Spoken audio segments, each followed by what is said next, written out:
이제 드디어 칙칙하고 불온하고 음습했던 사사기의 역사를 이제 오늘 마칩니다. 그런데 참 담아져 있는 내용이 굉장히 복잡하게 이렇게 꽈져 있어요. 해서 설명을 좀 깊이 듣지 않으면 이게 뭔 소린가, 이게 언제적 이야기인가 이게 헛갈리기가 쉬우니까 우리 설명을 좇아서 말씀에 좀 깊이 따라 들어오시면 좋을 것 같습니다. 우리 지난 시간까지 20장을 다루면서 이런 얘기를 했습니다. 레위 지파의 한 사람이 그것도 정식 아내도 아니고 첩을 데리고 여행을 하다가 어느 한 노인의 집에서 참 끔찍한 일을 당하죠. 그 거의 죽은 첩을 짐승의 등에 싣고 집에 도착해서 너무 분해서 복수를 하겠다고 12토막을 내서 자기 형제 지파에게 보냅니다. 이것은 당시 고대 시대의 전통적인 전쟁 선언이에요. 전쟁이다. 그 일을 저지른 지파가 베냐민 지파에 속한 기브아 사람들입니다. 전쟁이다. 해서 이 지파들이 전부 미스바라는 광장에 모입니다. 해서 도대체 이것이 어떻게 된 일이냐 하고 이제 베냐민을 향해서 성토가 시작이 돼요. 그 내용이 20장 7절을 한번 볼까요? 20장 7절 이렇게 되어 있습니다. 같이 한번 읽죠. 시작. 이스라엘 자손들아 너희가 다 여기 있은즉 너희의 의견과 방책을 낼지니라 하니라. 네, 이들이 모여서 결국 논의한 결과가 어떻게 된 일이냐 해놓고는 이스라엘 자손들아 너희가 다 여기 있은즉 너희의 의견과 방책을 낼지니라 하니라. 베냐민에 속한 기브아의 불량배들을 하나 잡기 위해서 전 지파가 다 동원이 되고 이 전쟁 선언에 베냐민은 굴복하지 않습니다. 그 하나님의 율법을 어기고 끔찍한 만행을 저지른 자기 지파에 속한 기브아 사람들, 특별히 불량배들을 옹호하기 시작합니다. 이거는 하나님의 법 질서보다는 혈연, 의리가 먼저 그들의 이성 구조 속에 기초한 결론들이에요. 결과는 엄청난 사륙이 벌어집니다. 자, 그 내용을 20장 47절을 한번 가서 볼까요? 47절 우리 한번 같이 읽겠습니다. 시작. 베냐민 사람 600명이 돌이켜 광야로 도망하여 림몬 바위에 이르러 거기에서 넉 달 동안을 지냈더라. 어마어마한 사륙이 벌어지고 남녀 다 죽었어요. 그리고 베냐민 남자 600명만 남았습니다. 그 얘기죠. 600명이 돌이켜 광야로 도망하여 림몬 바위에 이르러 거기에서 넉 달을 지금 숨어 있습니다. 그리고 48절 이스라엘 사람이 베냐민 자손에게로 돌아와서 온 성읍과 가축과 만나는 자를 다 칼날로 치고 닥치는 성읍은 모두 다 불살랐더라. 그러니까 군대와 군대의 싸움을 넘어서서 베냐민 지파가 속한 성읍으로 돌아와서 닥치는 대로 다 죽였습니다. 그러니까 실질적으로 연합 지파가 대대적인 승리를 거두었어요. 이 맥락에서 오늘 21장을 들어와야 됩니다. 1절을 보시면 이렇게 되어 있습니다. 이스라엘 사람들이 미스바에서 맹세하여 이르기를 우리 중에 누구든지 딸을 베냐민 사람에게 아내로 주지 아니하리라 하였더라. 이거는 전쟁 전에 그들이 맹세했던 내용을 상기시키는 겁니다. 미스바에 모여서 이랬습니다. 우리는 앞으로 여기 어느 지파 사람들이든지 이런 베냐민 지파의 악한 사람들과 혼인관계를 할 수 없다. 혼인관계는 율법상 이방인들과 하지 않도록 돼 있었는데 이 사람들은 형제 지파들이니까 하나님의 법리상 충분히 교통할 수 있었어요. 그런데 그들이 분개한 나머지 미스바에 모였을 때 앞으로 우리 이스라엘 형제 지파들은 절대 우리식으로 얘기하면 어느 도 사람하고는 혼인 못한다, 안 한다, 맹세를 해버렸어요.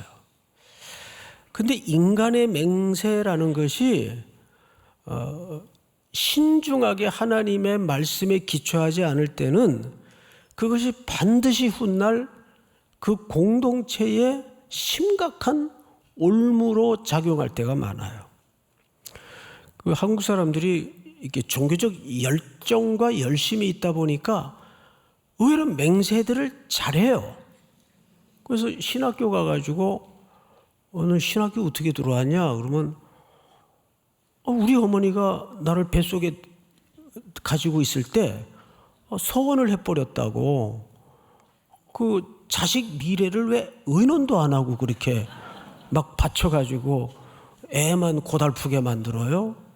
그래서 나는 이게 소명의 길이 아닌 것 같은데 그냥 부모의 그 맹세에 지켜야 되니까 또 들어와가지고는 내내 힘겨워하는 형제들을 의외로 많이 봐요.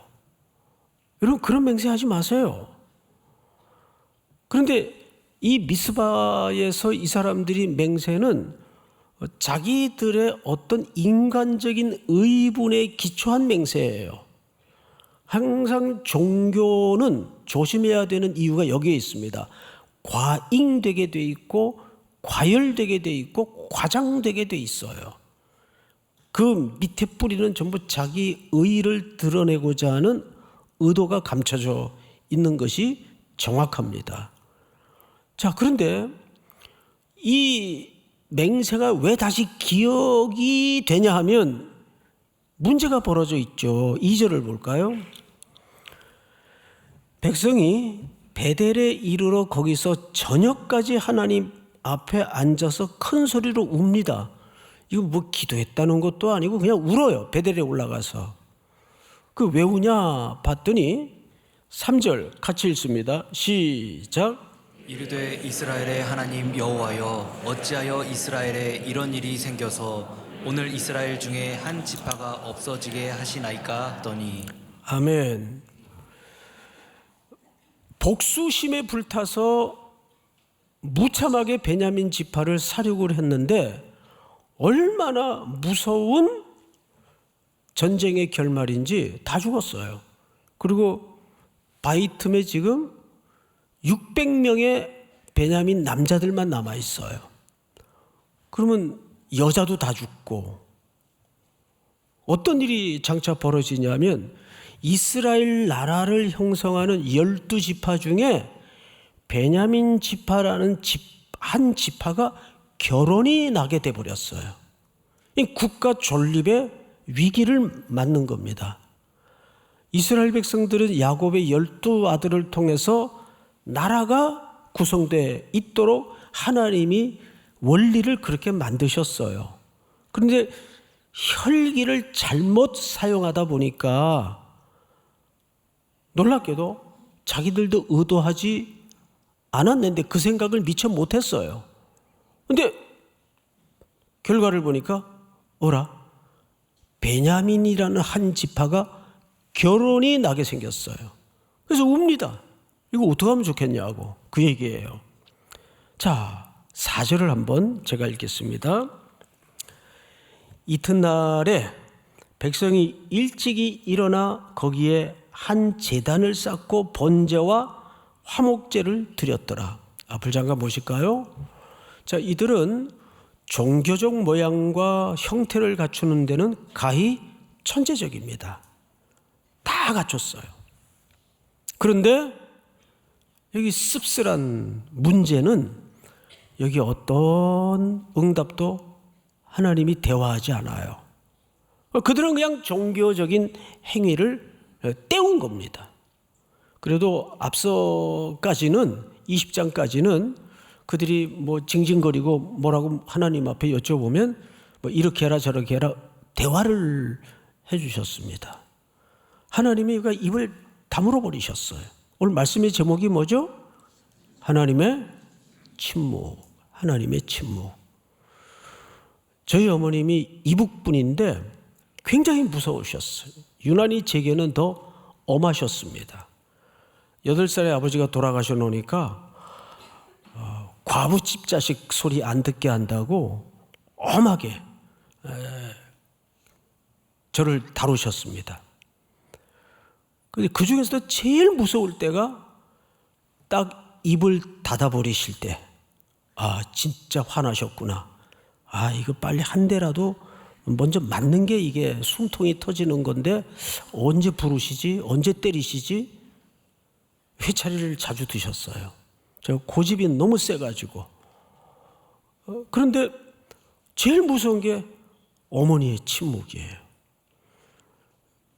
하나님이 침묵하세요. 이건 뭔가 굉장히 하나님이 마음이 상해 계십니다. 그런데 이 침묵은 불필요한 어둠의 시간이 아닙니다.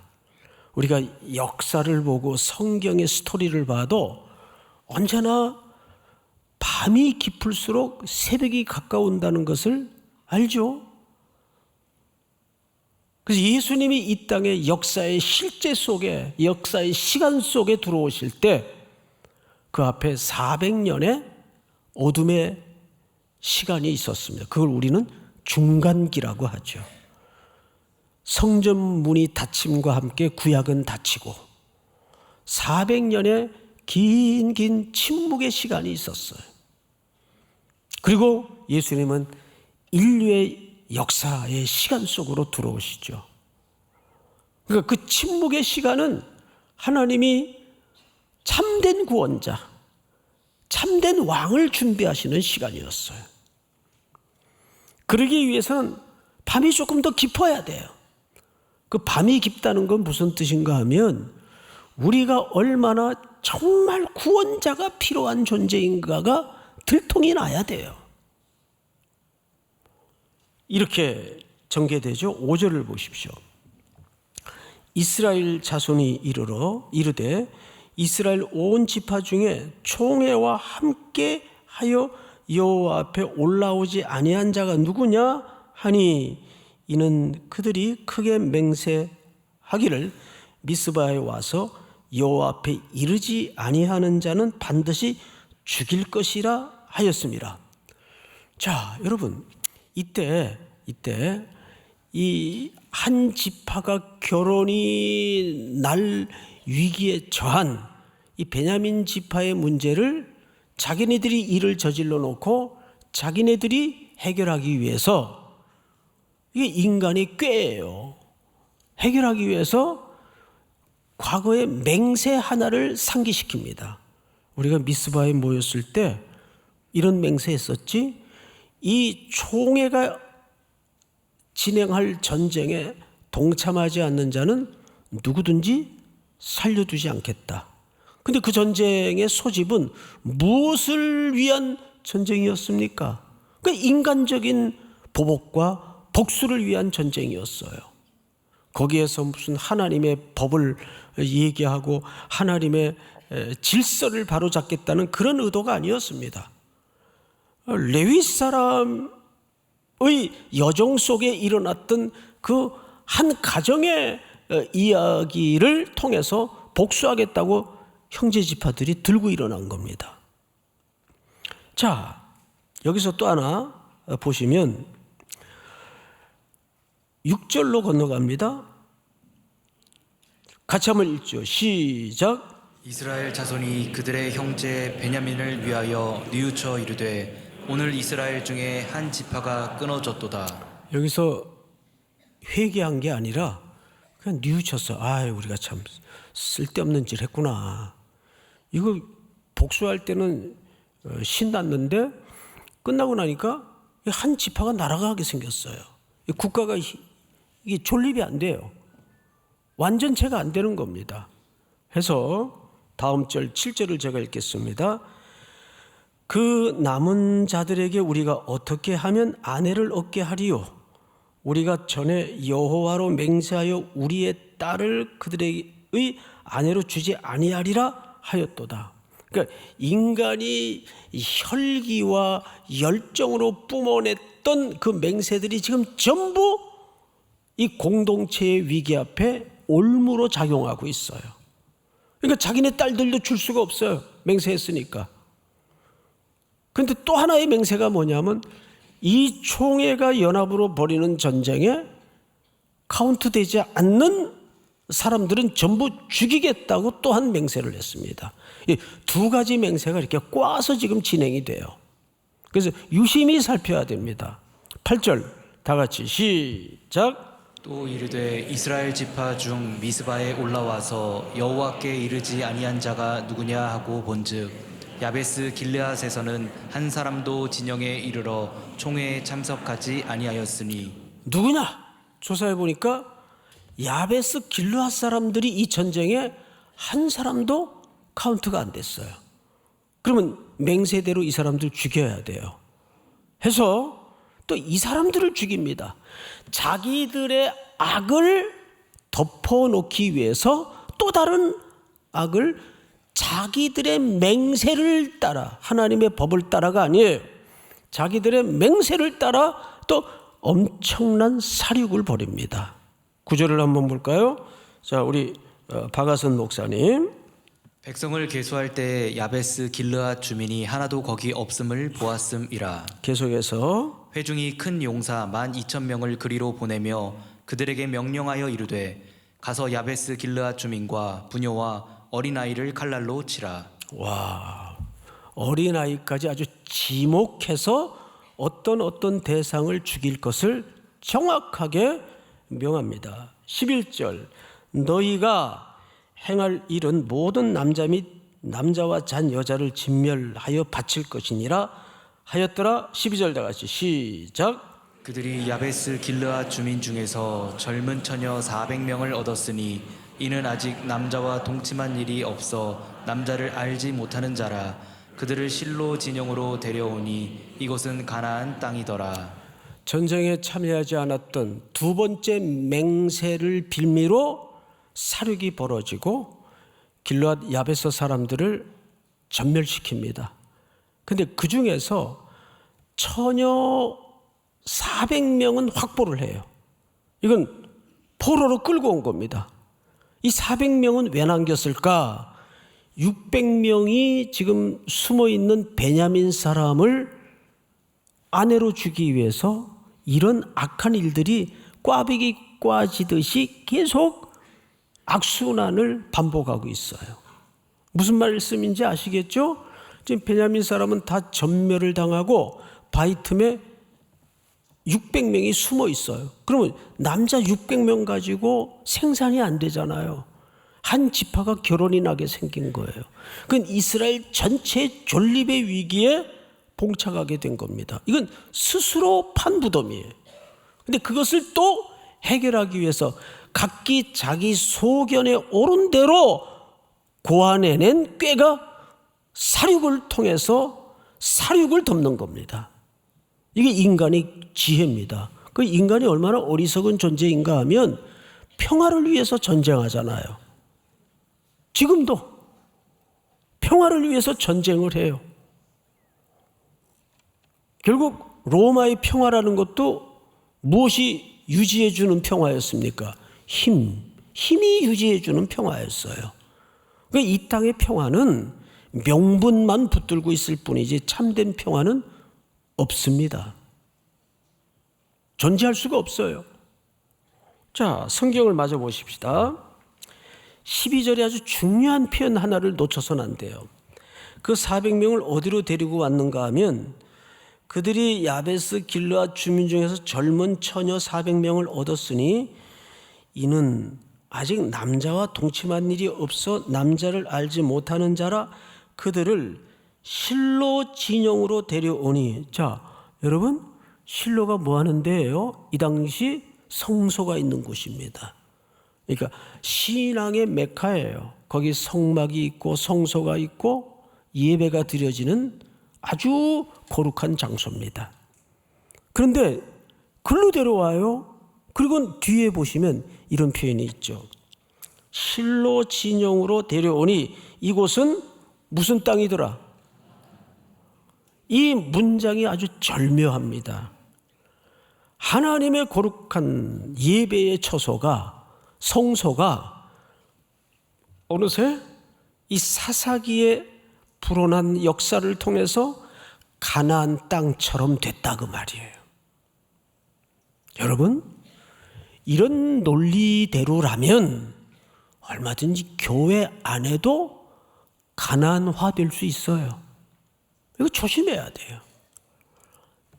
예배도 드려지고 기도 소리도 높고 찬양도 올려지는데 얼마든지 하나님 없는 종교의 껍데기만 남는 모든 것들은 가나안 땅이 될 수가 있어요.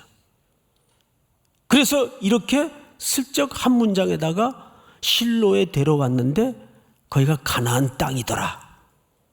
실로가 가나안 땅이 됐다고 말이에요. 13절 온 회중이 림몬 바위에 있는 베냐민 자손에게 사람을 보내어 평화를 공포하게 하였더니 무슨 얘기냐면 숨어있는 600명의 베냐민 지파 사람들에게 이제 그만 숨어있고 나와라. 여기에 해결책이 있다. 이 평화도 결국은 거래에 근거한 평화입니다. 그리고 이렇게 제안을 하죠. 14절 다 같이 읽겠습니다. 시작. 그때 베냐민이 돌아온지라 이에 이스라엘 사람이 야베스 길르앗 여자들 중에서 살려둔 여자들을 그들에게로 주었으나 아직도 부족하므로. 자, 뭐 이렇게 복잡한 계산도 아니에요. 바이틈에 림몬 바이틈에 600명의 베냐민 남자들이 숨어 있었어요. 600명으로 대를 이을 수가 없죠. 지파를 존립하는 문제는 해결이 안 돼요. 그러니까 전쟁에 동참하지 않았던 자는 죽인다는 맹세를 근거로 길르앗 야베스 사람들을 가서 전멸을 시킵니다. 그 중에서 처녀 400명을 남겨와요. 그리고 이 600명에다가 주는 겁니다. 지금 이게 뭔 해괴한 행패입니까? 여기서 끊임없이 약자인 여성은 희생제물이 되고 그들의 폭력을 돕는 도구가 됩니다. 굉장히 슬픈 역사예요. 자, 그런데 아직 몇 명이 모자라요? 계산을 빨리 하셨네요. 200명이 모자라요. 근데 200명을 또 보충하기 위해서 더 끔찍하고 야비한 짓을 해요. 자, 볼까요? 15절 우리 같이 읽읍시다. 15절은 시작. 백성들이 베냐민을 위하여 뉘우쳤으니 이는 여호와께서 이스라엘 지파들 중에 한 지파가 빠지게 하셨음이었더라. 회중의 장로들이 이르되 베냐민의 여인이 다 멸절되었으니 이제 그 남은 자들에게 어떻게 하여 아내를 얻게 할까 하고 또 이르되 베냐민 중 도망하여 살아남은 자에게 마땅히 기업이 있어야 하리니 그리하면 이스라엘 중에 한 지파가 사라짐이 없으리라. 자, 우리 18절을 우리 박 목사님.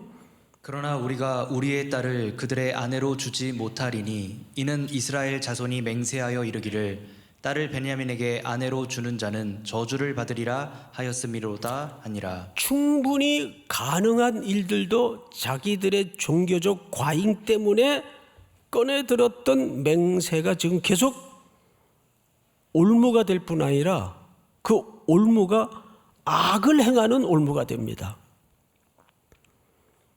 다음 절 계속 읽어보세요. 또 이르되 보라 베델 북쪽 르보나 남쪽 베델에서 세겜으로 올라가는 큰 길 동쪽 실로에 매년 여호와의 명절이 있도다 하고. 자, 실로는 성소가 있는 곳이니까 당연히 여호와의 절기를 여기서 진행했던 것 같아요.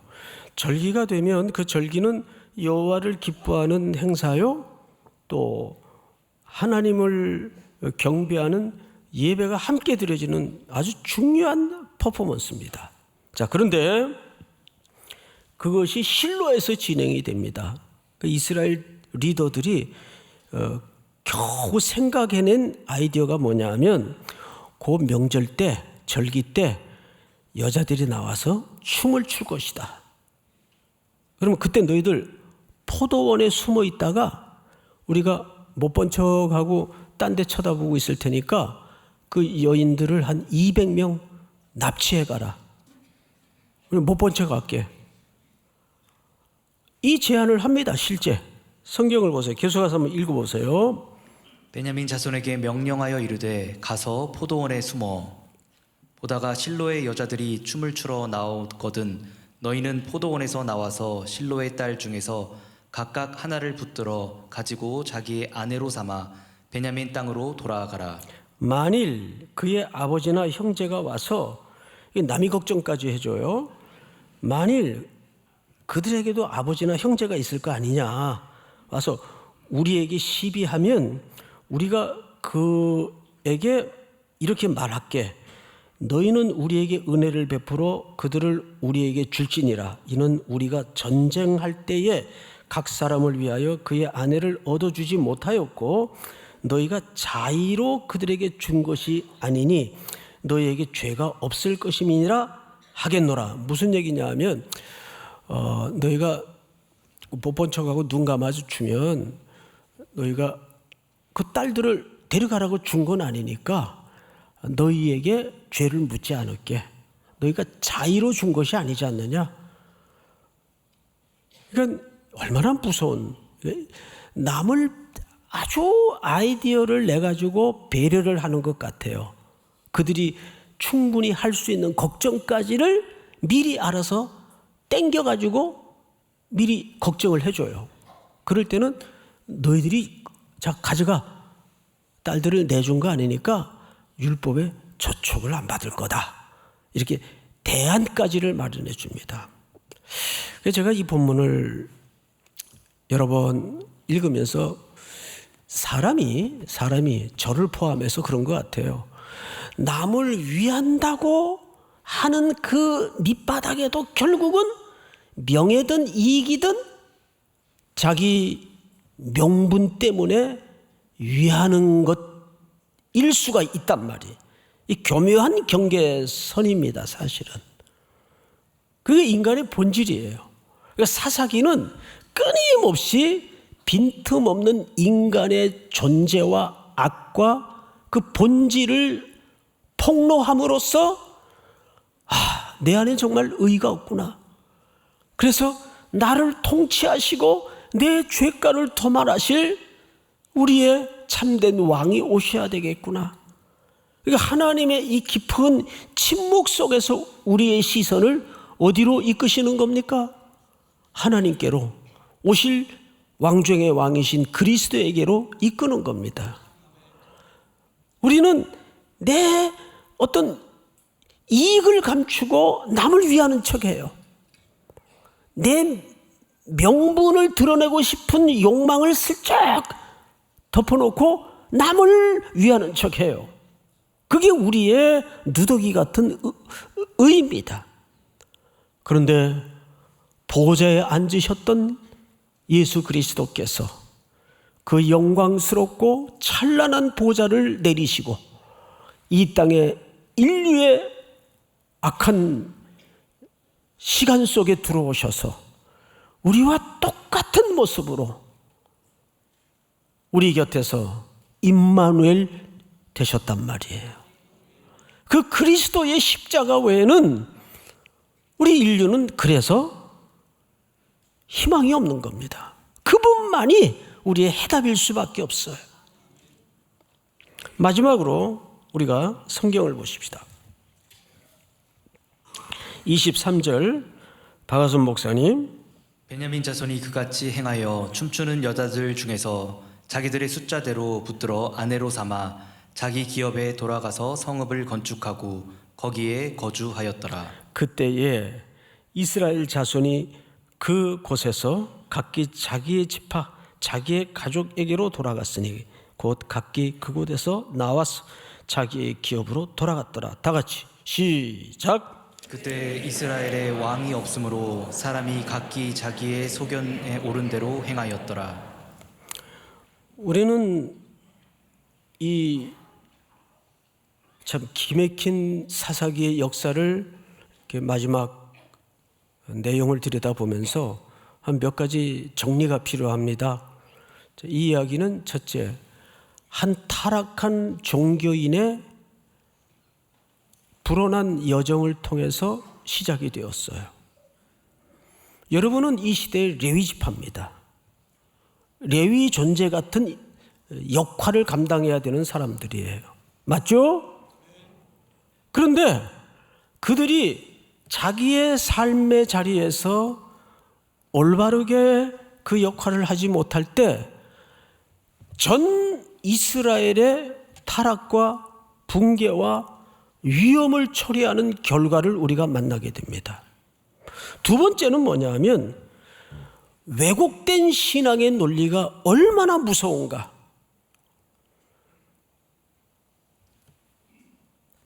명분과 이익을 감추고서라도 멋진 종교적 용어를 써요. 하나님 앞에 가서 울고 제사를 드리고 하는데 거기에 진정한 회개가 없습니다. 진정한 돌이킴이 없습니다. 그래서 우리는 참된 왕이 오셔야 되는구나. 사사기가 끝나면서 동시에 왕정시대의 사무엘상을 하나님께서 시작하는 겁니다. 그 가운데 룻기라는 책은 사사기 말시대의 이야기예요. 한 모압의 이방 여인을 통해서 그래서 예수 그리스도를 어떻게 하나님이 오실 시간을 준비하시는가. 다윗의 혈통을 통해서 이방 여인의 몸을 통해서 오실 그리스도를 준비하십니다. 그리스도만이 오르십니다. 그리스도만이 인류의 답일 수밖에 없습니다. 마지막 세 번째는 우리는 하나님의 침묵은 드디어 하나님께서 분노로 침묵을 하시는 해석도 맞지만 그걸 뛰어넘어서 이 어두운 시간, 어두운 스토리, 어두운 역사를 통해서 긴 하나님의 침묵의 시간을 통해서 그리스도를 준비하고 계시다는 사실 앞에 우리는 오늘도 나를 향하여 절망할 이유가 없이 다시 한번 일어설 수 있는 용기가 내 확신이나 내 가능성에서가 아니라 그리스도가 나의 구주가 되시기 때문입니다. 믿습니까? 오늘도 이 구주 앞에 보혈의 공로를 의지해서 또 한 주를 뚜벅뚜벅 걸어내는 순종이 있기를 주의 이름으로 축복합니다. 다 일어나십시다.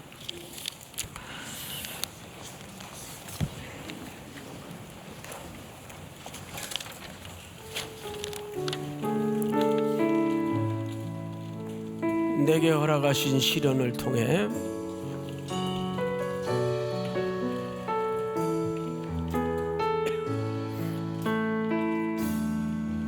내게 허락하신 시련을 통해 나의 믿음 더욱 강하게 자라나고 험한 산과 골짜기 지나는 동안 주께 더 가까이 나를 이끄시네. 내가 겪는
주의 능력으로 내 삶 새롭게 되리 나는 믿네 주의 능력으로 담대히 나가리라 주와 함께 싸워 승리하리라 날마다 믿음으로 나 살아가리 지금은 우리 구주 예수 그리스도의 은혜와 독생자를 아낌없이 우리의 죄악을 도말고자 내어주신 아버지의 사랑과 이 놀라운 구원의 이해와 진리를 믿음으로 허락하셔서 깨닫게 하시고 믿음 주시는 성령의 교통하심이 오늘 이 자리에 둘러서서 다시 한번 보혈의 공로로 우리를 새롭게 걷게 하시는 저 새날을 향하여 걷기로 작정하는 모든 3일의 성도들, 해외, 국내, 멀리 출타해 있는 가족, 복중의 생명까지 영원토록 함께 있을지어다. 아멘.